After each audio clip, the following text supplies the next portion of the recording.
بسم اللہ الرحمن الرحیم۔ سب سے پہلے خاص خبروں کا خلاصہ۔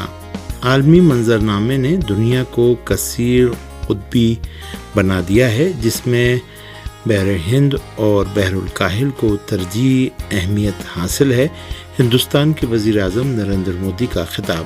پاکستان کے سبھی صوبوں میں سیلاب کا زور ٹوٹ گیا، لیکن سینکڑوں بستیاں ابھی بھی زیر آب اور سندھ میں سیلابی ریلوں کا خطرہ موجود ہے۔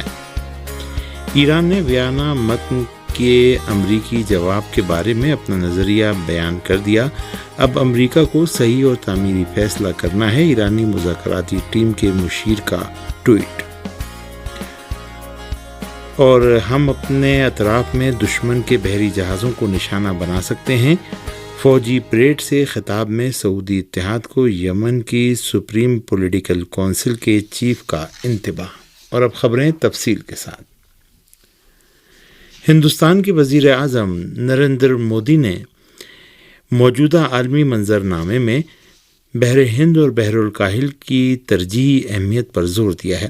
ہندوستانی میڈیا رپورٹوں کے مطابق ہندوستان کے وزیر اعظم نریندر مودی نے جمعے کو کوچین شپ یارڈ میں ہندوستان کے پہلے طیارہ بردار بحری جہاز وکرانت کو قوم کے نام وقف کرنے کی تقریب سے خطاب میں کہا کہ موجودہ عالمی منظرنامے نے دنیا کو کثیر قطبی بنا دیا ہے۔ انہوں نے کہا کہ اس کثیر قطبی دنیا میں بحر ہند اور بحر الکاہل کے علاقوں کو ترجیحی دفاعی اہمیت حاصل ہو گئی ہے۔ ہندوستان کے وزیر اعظم نے کہا کہ ملک کی سمندری سرحدوں کو محفوظ بنانے سے تجارت میں فروغ آئے گا اور ہندوستان کے ساتھ ساتھ پڑوسی ملکوں کی خوشحالی کی بھی راہ ہموار ہوگی۔ انہوں نے اپنے خطاب میں ہندوستان کے دفاعی نظام کے استحکام میں سابق صدر اور میزائل پروگرام کے بانی ڈاکٹر APJ عبدالکلام کے کردار کا اعتراف کرتے ہوئے کہا کہ ایک دوسرے کے لیے طاقت ضروری ہے، جس سے اعتماد میں اضافہ ہوتا ہے۔ ہندوستان کے وزیر اعظم نے دعویٰ کیا کہ بقول ان کے مضبوط ہندوستان پر امن اور طاقتور دنیا کی راہ ہموار کرے گا۔ یہ ایسی حالت میں ہے کہ ہندوستان کا اہم ترین پڑوسی اور روایتی حریف ملک پاکستان ہندوستان کی دفاعی توانائی کو شک کی نگاہ سے دیکھتا ہے اور دونوں ملکوں کی رقابت کے نتیجے میں ان کے ملک کے بجٹ کا بڑا حصہ دفاع پر خرچ ہوتا ہے۔ ہندوستان کے قومی دارالحکومت نئی دہلی میں خواتین نے شراب کے خلاف مظاہرہ کیا ہے۔ نئی دہلی سے ہمارے نمائندے کی رپورٹ کے مطابق خواتین نے شراب کے خلاف یہ مظاہرہ اولڈ JNU کیمپس کے قریب بیر سرائے بازار میں کیا۔ مظاہرہ کرنے والی خواتین نے اپنے ہاتھوں میں ایسی تختیاں اٹھا رکھی تھیں جن پر شراب کا ٹھیکہ نہیں کھلے گا اور شراب کی دکانیں بند کرو جیسے نعرے لکھے ہوئے تھے۔ مظاہرہ کرنے والی خواتین کا کہنا تھا کہ حکومت کی غلط پالیسیوں کی وجہ سے اسکولوں اور دیگر تعلیمی اداروں کے قریب شراب کی دکانیں کھولی جا رہی ہیں۔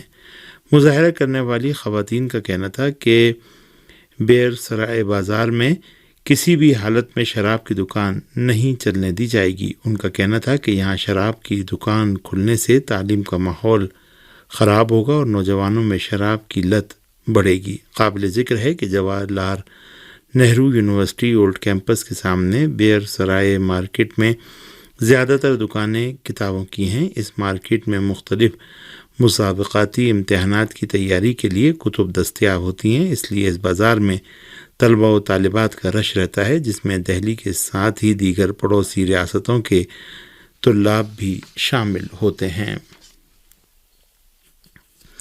پاکستان میں سیلاب کا زور تقریباً ختم ہو گیا ہے، لیکن سینکڑوں بستیاں اب بھی زیر آب ہیں۔ پاکستانی میڈیا رپورٹوں کے مطابق صوبہ سندھ میں مزید سیلابی ریلوں کے خدشات ظاہر کیے جا رہے ہیں۔ یہ ایسی حالت میں ہے کہ دریائے سندھ میں پانی کا تیز بہاؤ جاری ہے اور ضلع دادو کے بعض علاقے بدستور زیر آب ہیں۔ رپورٹوں کے مطابق اب بھی پاکستان کا 30% علاقہ زیر آب ہے۔ پاکستان کے سرکاری اعداد و شمار کے مطابق تباہ کن سیلاب سے متاثرہ اضلاع کی تعداد 110 ہے، جن میں بلوچستان کے 34، خیبر پختونخوا کے 33، سندھ کے 16 اضلاع کے علاوہ پنجاب، گلگت بلتستان اور پاکستان کے زیر انتظام کشمیر کے متعدد اضلاع بھی زیر آب ہیں۔ تازہ رپورٹوں کے مطابق پاکستان میں سیلاب سے 1191 افراد جاں بحق ہونے کی تصدیق کی گئی ہے، جن میں 399 بچے شامل ہیں۔ پاکستان کے محکمہ موسمیات نے رواں ماہ یعنی ستمبر کے دوران ملک میں مارکیٹ میں زیادہ تر دکانیں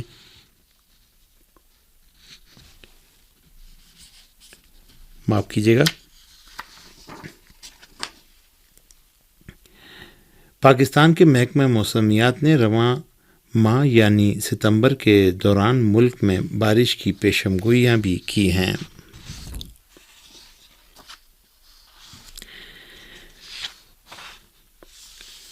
پاکستان اور افغانستان نے باہمی تجارت کے فروغ پر اتفاق کیا ہے۔ تورخم سرحد پر ہونے والے ایک اجلاس میں پاکستانی حکام نے درخواست کی تھی کہ ٹماٹر اور کوئلے کی پاکستان برآمد پر کسٹم ڈیوٹی ختم کر دی جائے، جسے افغان حکام نے قبول کر لیا۔ پاکستان افغانستان کے لیے پیاز کی برآمدات میں کسٹم ڈیوٹی کئی برس پہلے ہی ختم کر چکا ہے۔ فریقین نے سرحدوں سے گاڑیوں کی آمد و رفت یومیہ 2000 تک پہنچانے پر بھی خوشی کا اظہار کیا ہے۔ اس سے پہلے پاکستانی کسٹم نے بتایا تھا کہ پچھلے چند ماہ کے دوران افغانستان کے ساتھ تجارتی لین دین میں 100% اضافہ ہوا ہے۔ پاکستان افغانستان کو پھل، زرعی اجناس اور پارچہ جات برآمد کرتا ہے اور بڑی مقدار میں کوئلہ درآمد کرتا ہے۔ افغانستان میں طالبان کے اقتدار میں آنے کے بعد سے ملک کے کوئلے کی برآمدات دوبارہ شروع ہو گئی ہیں، جس پر اشرف غنی کی حکومت نے اپنی معمول سے زائد بارشوں اور سیلاب کی پیشن گوئی کی ہے۔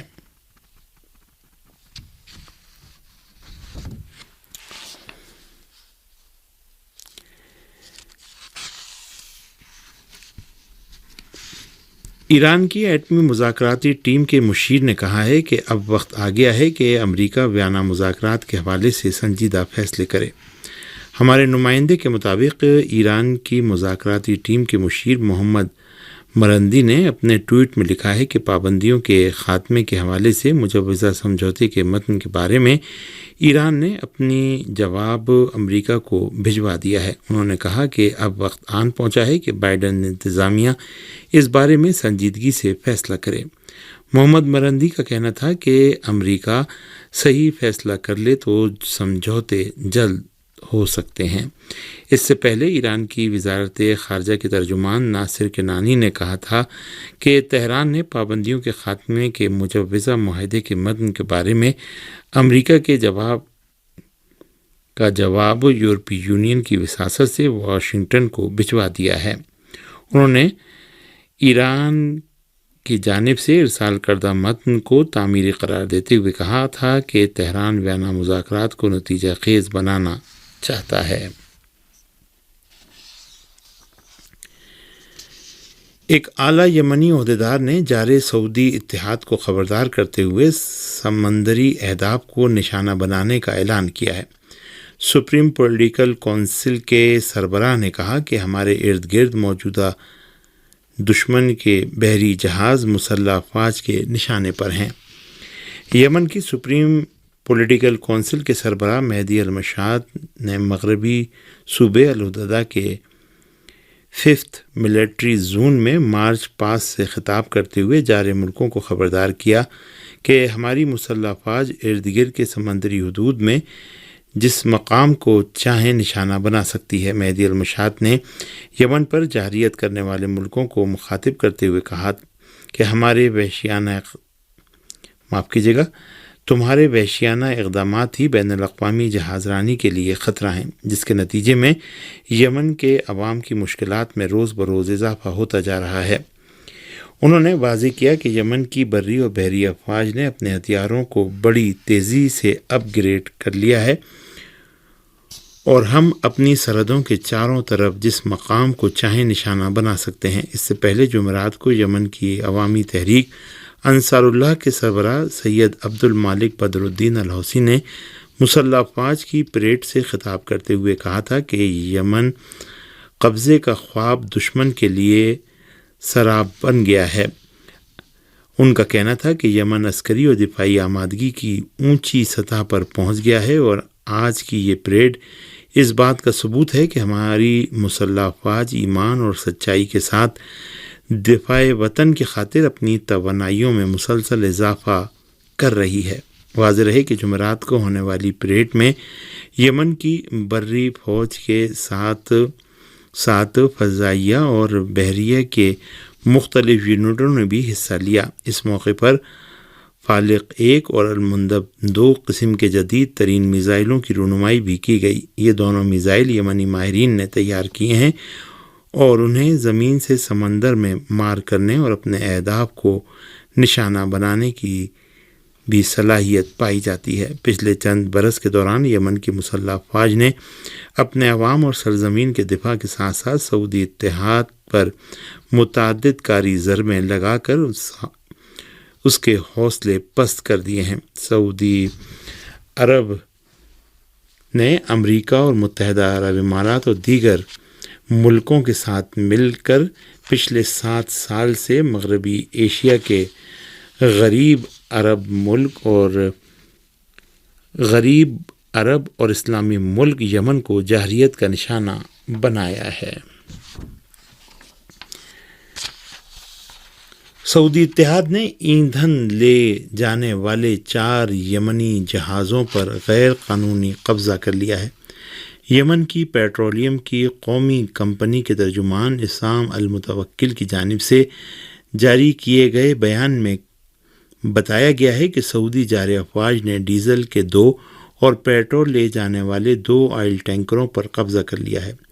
انہوں نے بتایا کہ جنگ بندی میں توسیع کے بعد سے اب تک سعودی اتحاد کے افواج نے یمن کے غریب عوام کے لیے تیل لے جانے والے 9 جہازوں پر قبضہ کیا ہے۔ یمن کی پیٹرولیم کمپنی کے ترجمان نے مزید بتایا کہ جنگ بندی معاہدے کی اس کھلی خلاف ورزی پر اقوام متحدہ کے خصوصی مندوب کی جانب سے کوئی بھی رد عمل اور مثبت اقدام کا مشاہدہ نہیں کیا گیا۔ واضح رہے کہ جنگ بندی کے معاہدے کے مطابق جن آئل ٹینکروں کو یمن پہنچانا تھا تاہم صرف 54 آئل ٹینکروں کو یمن پہنچانا تھا تاہم صرف 33 ٹینکروں کو یمن کی بندرگاہوں میں داخلے کی اجازت مل سکی۔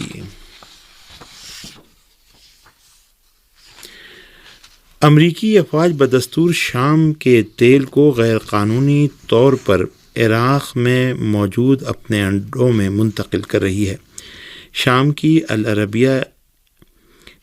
العربیہ علاقے میں موجود باخبر ذرائع نے بتایا ہے کہ جمعے کے روز 73 ٹینکروں پر مشتمل شام کا تیل لے جانے والا ایک قافلہ ایک غیر قانونی سرحدی گزرگاہ کے راستے عراق میں داخل ہو گیا۔ اس قافلے کی حفاظت امریکی افواج کی بختر بند گاڑیوں سے کی جا رہی تھی۔ امریکی افواج نے مزید 25 ٹینکروں کے ذریعے شام کے تیل کو عراق میں داخل کیا ہے۔ بدھ کے روز شام کے شمال مشرق میں واقع الجزیرہ آئل فیلڈ سے 100 ٹینکروں کو عراق کی جانب جاتے ہوئے دیکھا گیا تھا۔ شام کی وزارت خارجہ کے مطابق اس علاقے سے گیس اور تیل چرا کر امریکہ نے $107 ارب سے زیادہ کا شام کو نقصان پہنچایا ہے۔ ہندوستان روس کے ساتھ فوجی مشقوں میں شرکت کر رہا ہے۔ رائٹرز کی رپورٹ کے مطابق ہندوستان کی وزارت خارجہ نے بتایا ہے کہ اس ملک کی افواج روس کی جانب سے منعقدہ فوجی مشقوں میں شرکت کر رہی ہیں اور ماسکو کے ساتھ نئی دہلی کا فوجی تعاون کا سلسلہ بھی جاری رہے گا۔ قابل ذکر ہے کہ روس کی جانب سے جاپان اور روس کے مشرقی سمندروں میں ووسٹوک 2022 فوجی مشقوں کا سلسلہ جمعرات کی صبح سے شروع ہو چکا ہے۔